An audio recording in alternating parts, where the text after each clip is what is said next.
So I know I've been talking a lot about this team recently, but there's truly just so much going on with the Cleveland Browns right now that it's hard to keep up with. And they've been playing so well and have been building up so much hype that they truly are one of the most fun teams to watch in the whole league right now. And it really just feels like this could be their year, even with all the injuries, because the Texans just announced that Stroud will most likely miss the upcoming game, which means the defense will get to tee off on former recent Brown Case Keenum. I never wish or am happy about injuries for anyone, and it would have been fun to see Stroud go up against this defense, but this truly is just the perfect scenario for Cleveland, and they are now the favorites going into this game. And if they win, believe it or not, they have a chance to clinch a playoff spot if certain things happen. But I don't think they need to be worried about that right now. They just need to take care of business and take things one game at a time. Before I continue on, I would really appreciate it if you would drop a like and subscribe. It only takes 5 seconds, plus you can always change your mind, and your support truly does mean the world.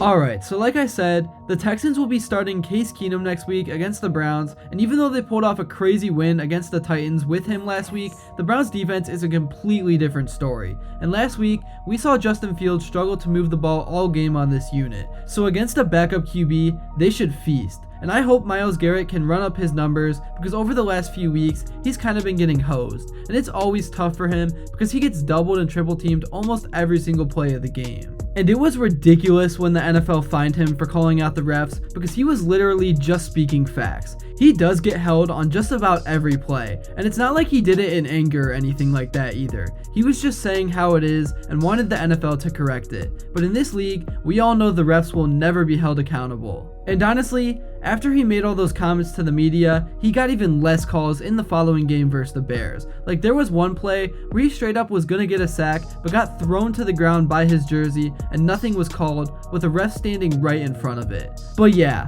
I think he's due to have a big game this week, but even with Stroud out, the Browns can't overlook this one, because Houston is a great young team with tons of talent. And in terms of the playoff race, this is a huge game for them too, and they're going to do whatever it takes to win. As for the Browns' game plan, I would love to see them try to get the running game more involved from the jump, because earlier in the season, they were running at will. Now, I know the O-line is depleted, so that makes things a lot more difficult, but I still think if they ran a lot throughout the game, that they would wear down the opposing defense more, which would open up the field a ton for Flacco and the receivers. And also, another thing that Stefanski loves to do is throw some play action off the running game, and over the last few weeks, that has been super successful, especially to David Njoku. Even with all the injuries this team is dealing with, they still do have weapons all over the field, and they have sneaky guys who aren't involved a lot that will come out of nowhere and make a big play.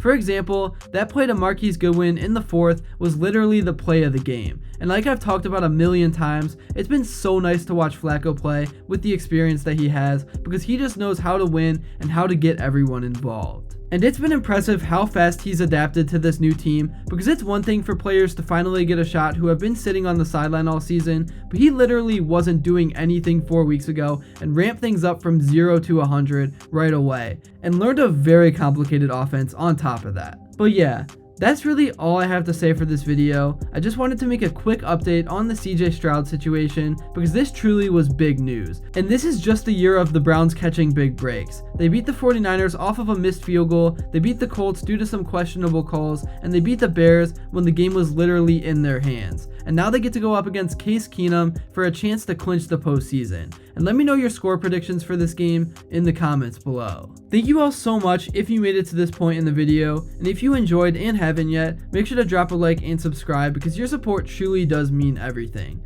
And also, let me know what you would like to see next. And until then, I will see you all later.